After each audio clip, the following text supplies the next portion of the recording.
Good afternoon everyone. आज के lecture में हम करेंट अफेयर देखेंगे और करेंट अफेयर में भी हमारा क्या स्पोर्ट्स वाला सेक्शन चल रहा है। हमने क्या क्या चीज़ें पढ़ ली है स्पोर्ट्स में, हम एक बार देख लेते हैं। सबसे पहले हमने पुरस्कार देख लिए थे, जिसमें हमने तीनों पुरस्कार जो कि करेंट से रिलेटेड 2024 में किस किस को मिले ये भी हमने देख लिया था। इसके बाद हमने खेल क्या क्या देख लिए थे। एक तो हमने क्या मलखम्ब के बारे में पढ़ लिया था, इसके बाद कबड्डी भी हमने देख लिया, खो खो पढ़ लिया है और मैराथन और स्नूकर। तो ये गेम्स हमने पढ़ लिए। इसके बारे में इंफॉर्मेशन कि टाइप ऑफ जो कबड्डी है कितने टाइप की होती, कितने टाइप के मलखम्ब होते हैं, ये हमने देखा। खो खो के बारे में हमने पढ़ा कि कहाँ से विकास हुआ, शब्दावली प्रमुख क्या क्या है, क्योंकि इसमें क्या शब्दावली पूछ लेते हैं कि शब्दावली बताइए, है ना, ये किस खेल से संबंधित है, ऐसे करके आपसे पूछ सकते हैं। तो हम सबसे पहले आज के लेक्चर में दो गेम देखेंगे, एक तो कुश्ती,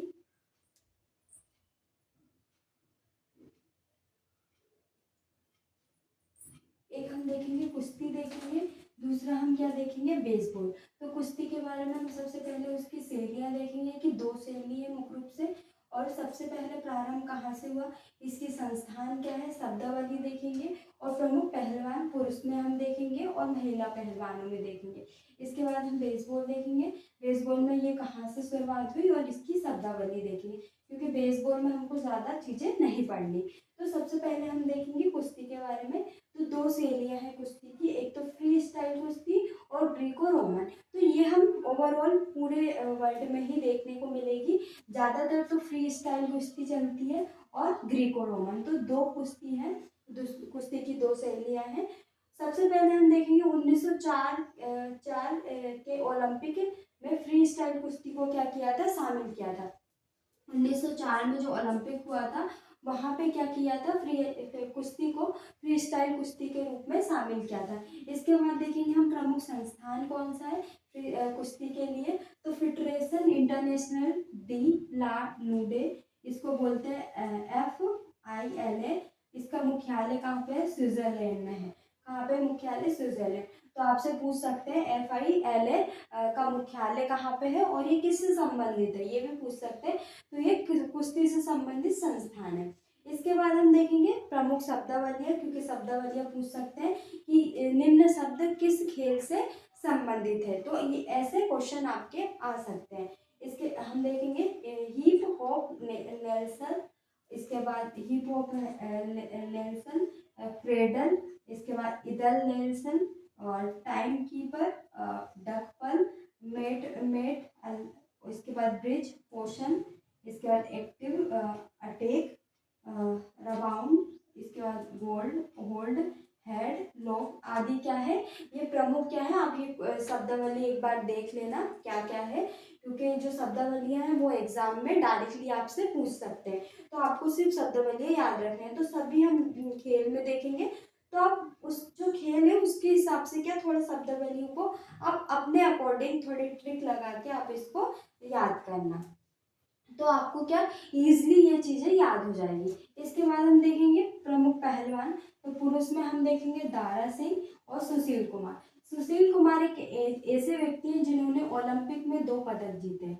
ओलंपिक में 2 पदक जीतने वाले नागरिक है। कौन है, सुशील कुमार। इन्होंने एक रजत जीता है पदक और एक कांस्य पदक जीता है। 2012 के ओलंपिक में जीता है और 2008 के ओलंपिक में इन्होंने पदक जीता है। कब, 2008 और 2012 के। इसके बाद योगेश्वर दत्त के द्वारा भी पदक जीता गया है ओलंपिक में, और हरदीप सिंह। तो जो प्रमुख है, क्योंकि सुशील कुमार है, इन्होंने 2 ओलंपिक में 2 पदक जीते, इसलिए ये इम्पोर्टेंट है। योगेश्वर दत्त भी इम्पोर्टेंट है। इसके बाद महिला पहलवान में साक्षी मलिक के द्वारा 2016 के ओलंपिक में इन्होंने पदक जीता था। इसके बाद गीता फोगोट, बबीता फोगोट और दिनेश फोगोट। गीता फोगोट के द्वारा जो हम देखेंगे ओलंपिक के बाद जो गेम आते हैं उसमें राष्ट्रमंडल खेलों में इन्होंने पदक जीते, कांस्य पदक, स्वर्ण पदक और रजत पदक। ऐसे ही बबीता फोगोट और विनेश फोगोट के द्वारा भी पदक जीते गए हैं। तो ये हमारा क्या कुश्ती हो गया, जिसमें हमने सबसे पहले कुश्ती की शैली देखी। इसके बाद सबसे पहले ओलंपिक में कब शामिल किया, तो 1904 में शामिल किया, और संस्थान का नाम हमने देख लिया, प्रमुख शब्दावलियाँ देख ली और प्रमुख पहलवानों के नाम देख लिए। इसके बाद हम बेसबॉल देखेंगे। तो बेसबॉल में कितने खिलाड़ी होते हैं? 9 खिलाड़ी होते हैं। इसकी शुरुआत कहाँ से हुई? तो 19वीं सदी में मध्य अमेरिका में खोजा गया कि किसने? अबनेर डवलडे के द्वारा 1839 ईस्वी में बेसबॉल की खोज की गई। सबसे पहले अब इसकी शब्दावलियाँ देखेंगे। तो शब्दावलियाँ होम है, डायमंड है। ये डायमंड जो है वो एग्जाम में आ चुके हैं कि डायमंड शब्द किस खेल से संबंधित है, तो ये बेसबॉल से। इसके बाद पिचर है, होम रन है, बेसमैन है, आइट है, स्ट्राइक है एंड रबर है। ये किससे संबंधित है? तो ये बेसबॉल से संबंधित प्रमुख शब्दावलियाँ हैं। तो आपको ये प्रमुख शब्दावलियाँ भी याद रखनी है।